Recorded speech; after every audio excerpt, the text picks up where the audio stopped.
एक ससुर मर गया, और ससुर मर गया तो 4 बहुएं थी, बड़ी धाड़ धाड़ के रोई, खूब रोई।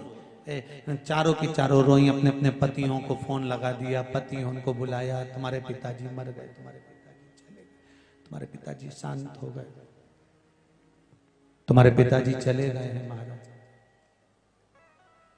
चारों पति आए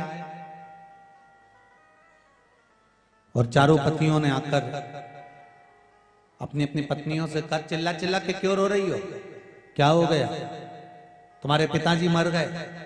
तो चारों पतियों ने अपनी अपनी पत्नियों से कहा, भगवान ने बड़ी कृपा करी जो हमारे पिताजी को मार दिया। रोज रोज मरने से तो अच्छा है कि बाप एक दिन मर गया।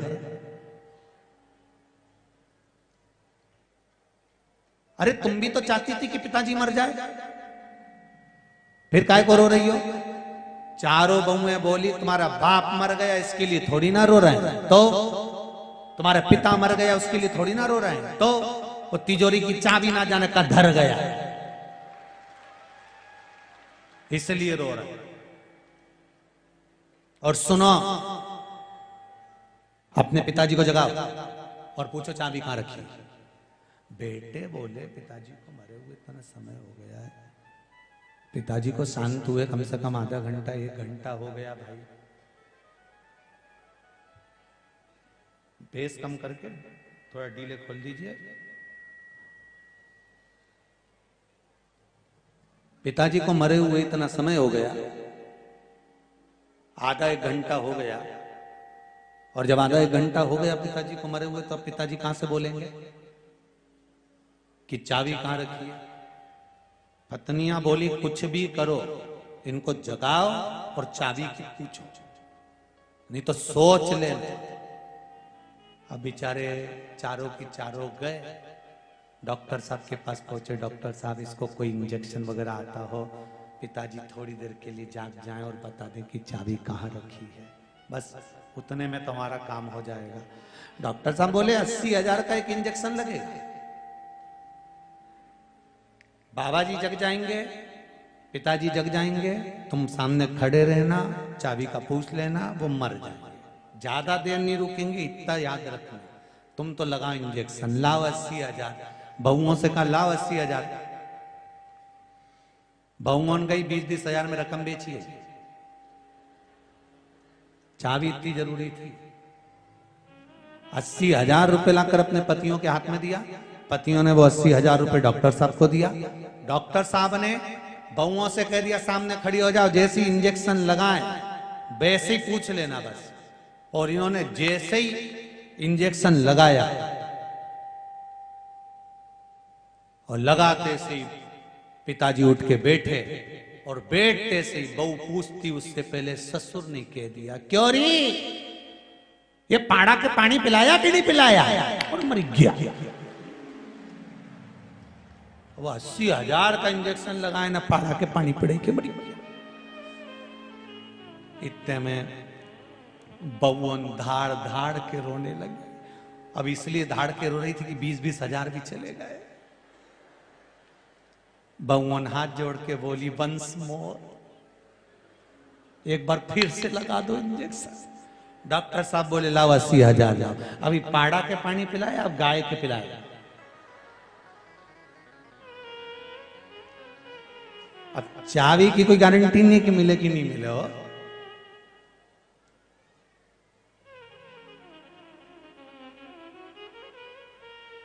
कोई ये जरूरी नहीं है कि आप धर्मात्मा हो तो धर्मात्मा ही होगा। माता जैसी हो, माँ अगर संस्कारित है, माता अगर पुण्यभागी है, माता अगर धर्मात्मा है, पुण्यात्मा है, सत्कर्मी है, भजनावली है, कीर्तनी है, स्मरण करने वाली है, नाम जाप करने वाली, नाम जाप नाम स्मरण में डूबी हुई है, तो संतान भी वैसी ही होगी। संतान भी वैसी।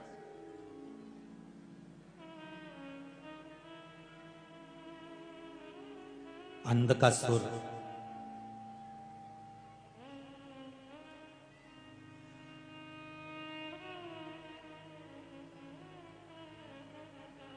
अपने दूतों से कहते हैं जाओ अब मुझे विवाह करना है, जो बहुत सुंदर हो मैं उसी से शादी करूंगा। इसने एक वर मांगा था अंधकासुर ने, तप कर कर भगवान से वर मांगा था कि मुझे वर दीजिए कि मेरे प्राण ना छूटें।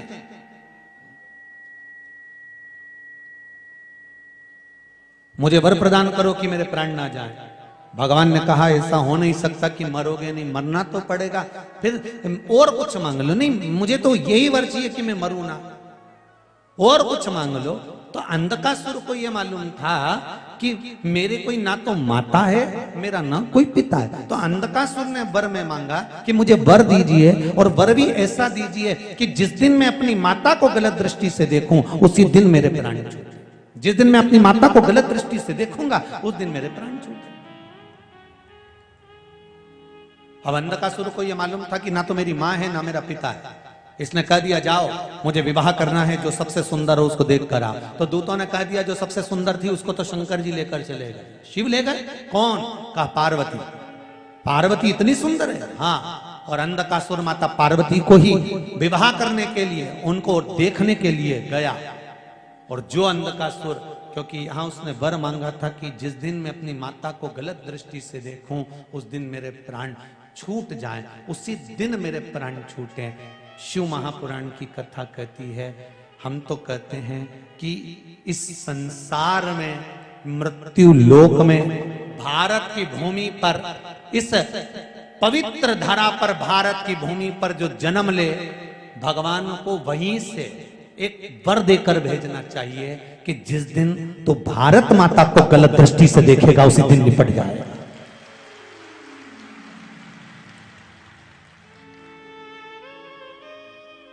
ये वो मां है।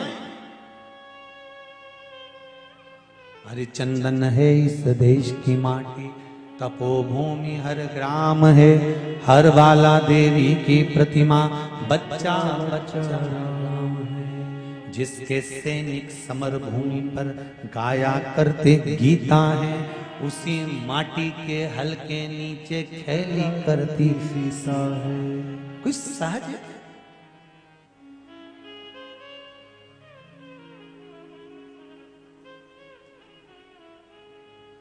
अरे देपालपुर वालों को तो बड़ी प्रसन्नता होना चाहिए।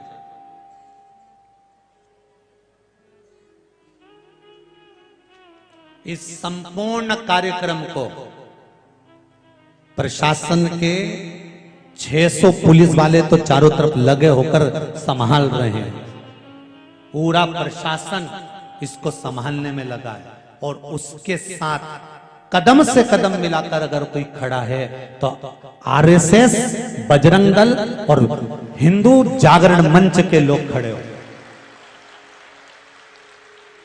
विश्व हिंदू परिषद, हिंदू समितियां, हिंदू जागरण मंच के जितने सदस्य हों, स्वयंसेवक जितने लगे हुए हैं, बजरंग दल के जितने लोग लगे हुए हैं, किसी ना किसी रूप में इस कार्यक्रम को सफल करने में लगे हुए। और पूरा देपालपुर जितने इस पंडाल में नजर आ रहे हैं उससे दुगने रोड पर है, और जितने रोड पर हैं उससे दुगने लोगों की छतों पर बैठे हुए कथा का रसपान कर। कल जब हम निकल कर जा रहे थे तो बसों का ढेर लगा हुआ था। समिति ने कम से कम 20-25 तो पार्किंग बनाई थी। आज जाकर उन पार्किंगों का हाल देखकर आना कि पार्किंग में जगह नहीं बची तो लोगों ने 6-6 किलोमीटर 8-8 किलोमीटर दूर अपने अपने वाहन टिका कर रखे और पैदल चले आ रहे हैं कथा का रसपान करने के लिए। क्या मिल रहा है उनको? क्या मिल रहा है उनको? उनको केवल इतना मिल रहा है कि आज अगर हमारे घर के बेटे, बहू, बच्चे अगर धर्म के प्रति जागृत नहीं हुए तो आने वाला समय हमको नीचे गिरा देगा और बाद में रोना पड़ेगा।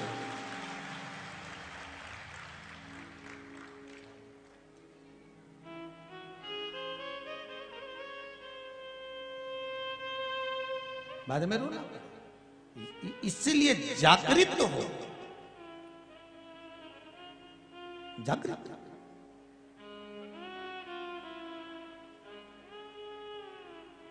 आता है संसार, ये अंधकासुर कह रहा है मां को गलत दृष्टि से देख लिया, माता को।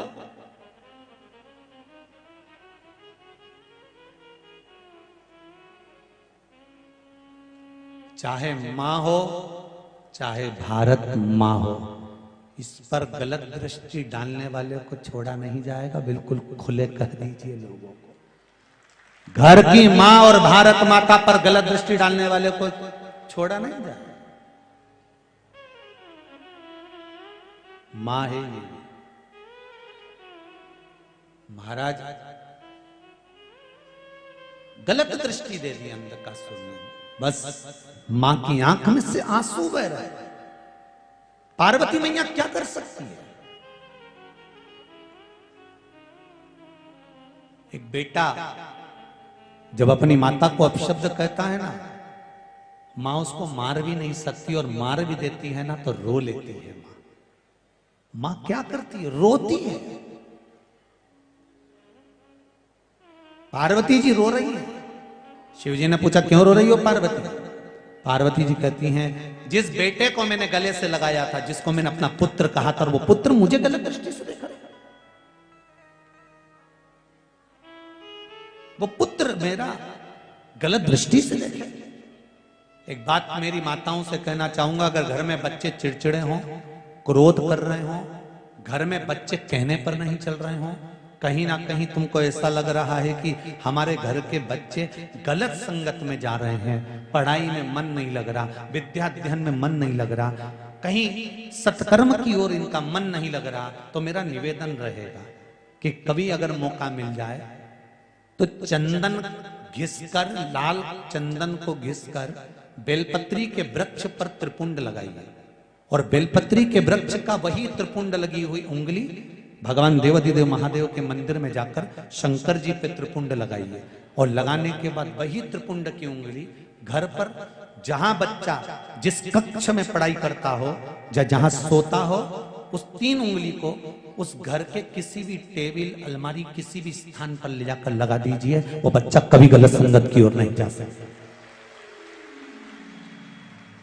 पर उसमें शिव जी का एक नाम का स्मरण करना है, शंकर जी का एक नाम का स्मरण करना है, जिसका नाम है अवधूतेश्वर। क्या नाम है शिव जी का नाम? अवधूतेश्वर। सब लोग बोलो एक बार प्रेम से, अवधूतेश्वर। फिर से बोलकर देख लीजिए, अवधूतेश्वर, अवधूतेश्वर। शिव जी के इस नाम का स्मरण करना। मान लो अगर संगत कुछ गड़बड़ हो रही है तो उसको सवारा जा सकता है, और सवारने वाला भाई कोई दूसरा नहीं होगा, आपको ही सवारना। एक पत्र किसी ने लिखा है, देखिए।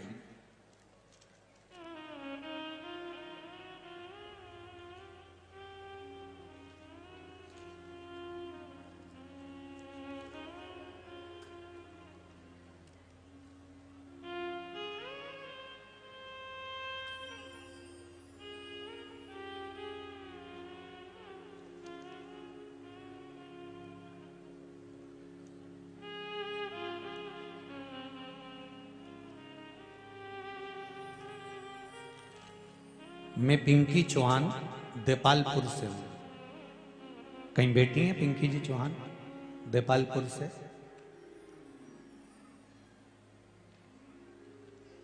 कहीं बेटी हो तो हाथ उठाकर हर हर महादेव बोल दीजिएगा, अगर कहीं बैठी हो तो।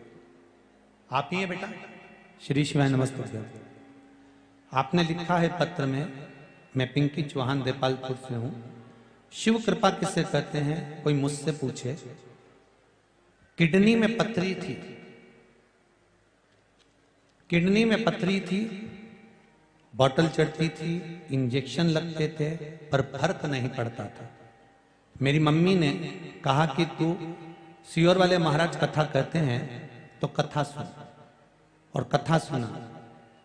कथा सुनने के बाद में सफेद दुर्वा वाला प्रयोग और जल शिवजी को चढ़ाकर बालचंद्रेश महादेव के नाम से पीना और दुर्वा को खाना चालू करा। अब मेरे को कोई तकलीफ नहीं है, और डॉक्टर भी कह रहे हैं कि किडनी में पथरी नहीं है। बैठो बेटा, हर हर महादेव। ये शिव कृपा।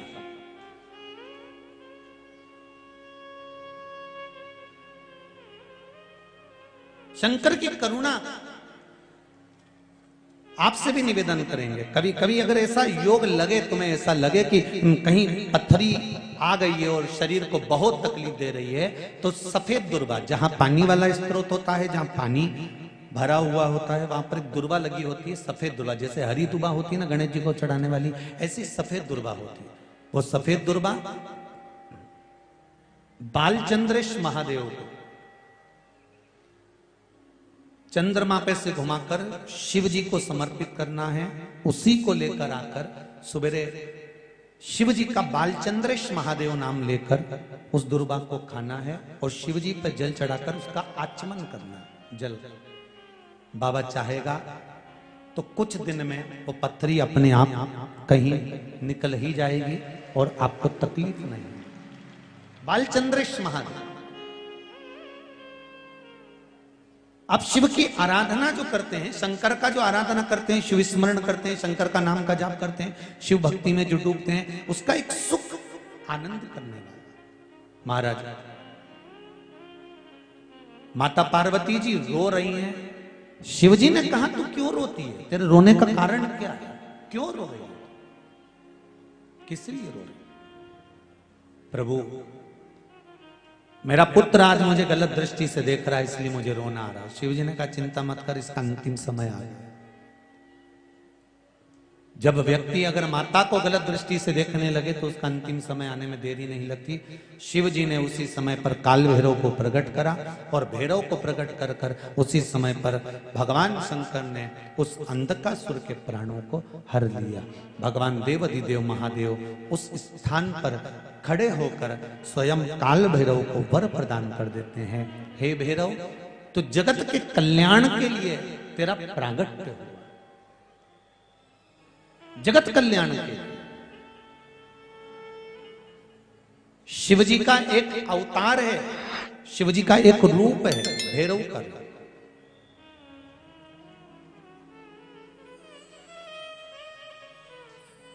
यदि प्रॉपर्टी से जुड़ा हुआ कोई केस चल रहा हो, अदालत में कोई कार्रवाई चल रही हो, कोई अदालत की कार्रवाई चल रही हो और नहीं पूरी हो रही हो, तो भैरव, काल भैरव का स्मरण करना चाहिए। और भैरव मंदिर में भगवान शंकर का ही स्मरण कर कर जो पुष्प, चाहे वो लाल पुष्प हो चाहे श्वेत पुष्प हो, समर्पित करना चाहिए। जैसे विश्व योग में किया गया सत्कर्म शुभ होता है। विश्व योग कब आते हैं? शिव महापुराण में वर्णन किया गया है। गीता प्रेस की, गोरखपुर की गीता प्रेस शिव महापुराण की अगर किताब लेकर आएंगे तो उसमें पृष्ठ संख्या 44, पेज नंबर 44 पर विश्व योग का वर्णन लिखा हुआ है। विश्व योग 2 बार आता है। एक बार आएगा 21 मार्च को और दूसरी बार आता है 22 सितंबर। ये तो हो गई अंग्रेजी तारीख। हिंदी के अंतर्गत अगर देखेंगे तो चैत्र मास की नवमी और अश्विनी मास की नवमी, ये दोनों को विश्व योग रहता है। जिस नारी को 14 साल, 15 साल, 20 साल संतान नहीं हुई हो, 18 साल हो गए हों, 12 साल हो गए हों, 10 साल हो गए हों, संतान अगर गोदी में नहीं है तो विश्व योग के अंतर्गत बेलपत्री के पेड़ के नीचे शंकर जी के शिवलिंग की पूजन कर कर, खीर बनाकर शंकर जी को भोग लगाकर, किसी ब्राह्मणी को उस बेलपत्री के पेड़ के नीचे भोजन कराकर, खीर खिलाकर, उन्हीं से थोड़ा सा खीर का प्रसाद मांगकर उसी बेलपत्री के पेड़ के नीचे पति पत्नी अगर वो प्रसाद को पा लेते हैं तो उनका गर्व ठहर जाता है। यह विश्व योग है। गीता प्रेस गोरखपुर की पृष्ठ संख्या 44। कई लोग नहीं तो फिर बाद में कहेंगे कि कहां से बोल दिया महाराज, इसलिए आजकल बोलने से पहले आप लोगों को पृष्ठ संख्या भी बता देते हैं कि इस किताब में से, इस जगह से, इस पुराण में से बोल। विशुभ योग। 2 बार आता है, एक बार कब आएगा भैया? जम के बोलो जरा। आज कौन सा मार्च है? आज 13 मार्च है। अभी मार्च के महीने में आएगा। कितनी मार्च को? 21 मार्च को। और फिर आएगा 22 सितंबर। ये विशुभ योग मानिए। विद्याध्ययन के लिए भी ये प्रबल होता है महाराज। जिसके शरीर में कहीं सफेद दाग पड़ गए हों या सफेद में कहीं शरीर में चर्म रोग हो गया हो, तो विशुभ योग के दिन का पूजन का भी प्रमाण वर्णन किया गया है। उसको करने के बाद 15 दिन के अंदर वो चमड़ी अपने असली रंग में आने लगती है। वो विशुभ योग के अंतर्गत होता है। वो भी विशुभ योग।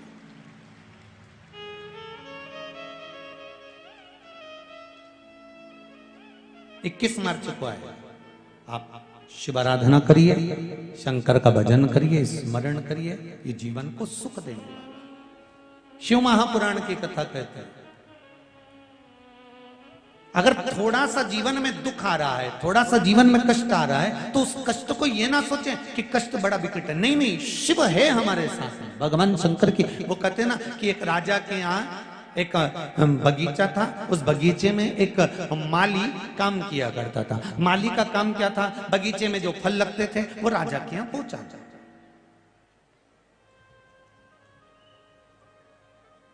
जो फल लग रहे हैं वो राजा के दरवाजे पर भेजना। आज माली ने देखा नारियल भी बहुत अच्छा पक चुका है, संतरा भी बहुत अच्छा पक चुका है, जाम भी बहुत अच्छी पक चुकी है, अमरूद भी बहुत अच्छा पक चुका है, केले, चीकू ये सब अच्छे पक चुके हैं, अंगूर भी बहुत अच्छा पक चुका है। आज माली ने विचार करा कि मैं राजा के यहाँ क्या लेकर जाऊं? इतनी सारी सामग्री तो ले जा नहीं सकता, लेकर क्या जाऊंगा? तो इतने में उस माली ने विचार करा, अब मैं राजा के यहाँ क्या लेकर जाऊं, क्या लेकर जाऊं? तो उसके मन में आया, एक काम करता हूं, ये सारा सामान इतना वजन उठाकर ले जाऊंगा, अंगूर लेकर जाता हूं।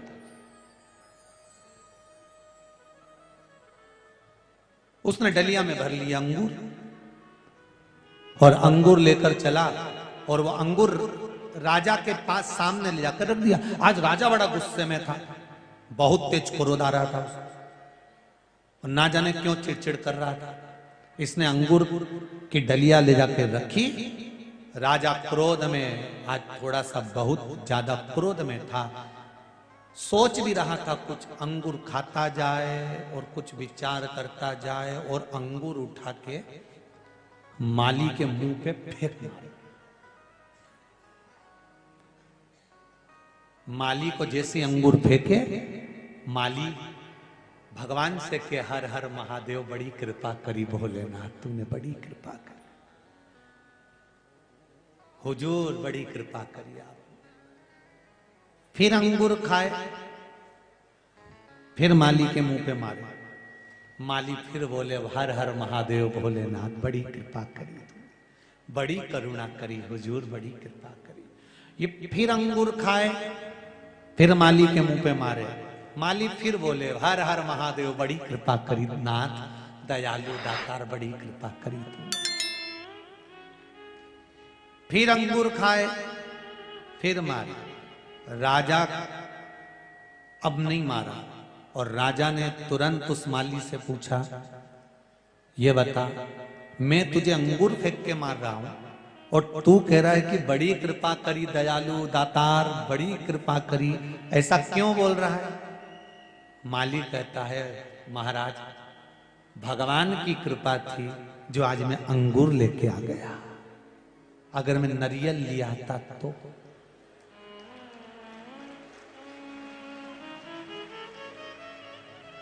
अमरूद लेकर आ जाता तो, पाइनएप्पल लेकर आ जाता या केला लेकर आ जाता तो मेरा तो चौकटा ही बिगड़ जाता, मैं तो मर ही जाता।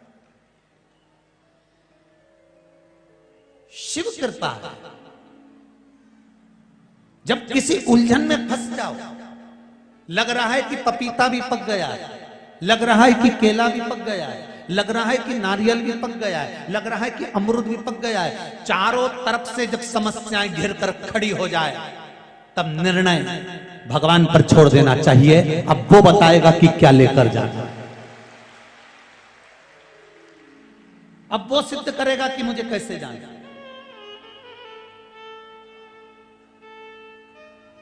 और एक बात बताएं, अपने जीवन में जरूर उतारिएगा, बड़े से बड़े तकलीफ को, रोग को, बीमारी को, दुख को, कष्ट को मेरा शंकर छोटे से अंगूर पे लाकर छोड़ देता है, अगर आपकी भक्ति श्रेष्ठ है तो। आपकी अगर भक्ति श्रेष्ठ है, आपका विश्वास श्रेष्ठ है, आपका भरोसा श्रेष्ठ है, तो बड़े से बड़े दुख को, बड़े से बड़े तकलीफ को, बड़े से बड़े कष्ट को मेरा शिव छोटे से पर लाकर छोड़ देता। वो शिव है, वो घड़ी साधारण नहीं है। इसीलिए कहा,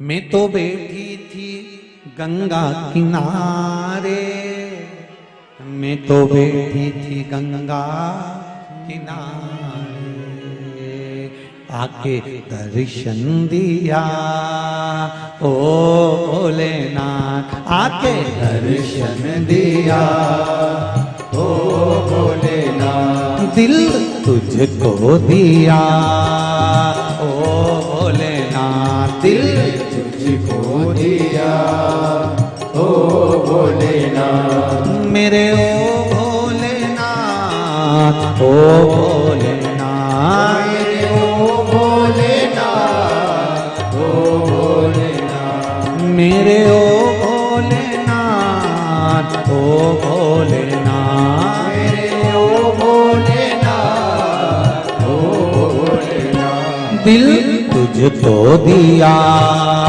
ओ भोलेनाथ, दिल तुझको दिया ओ भोलेनाथ, ये क्या कर दिया ओ भोलेनाथ, ये क्या कर दिया ओ भोलेनाथ। आओ से बड़े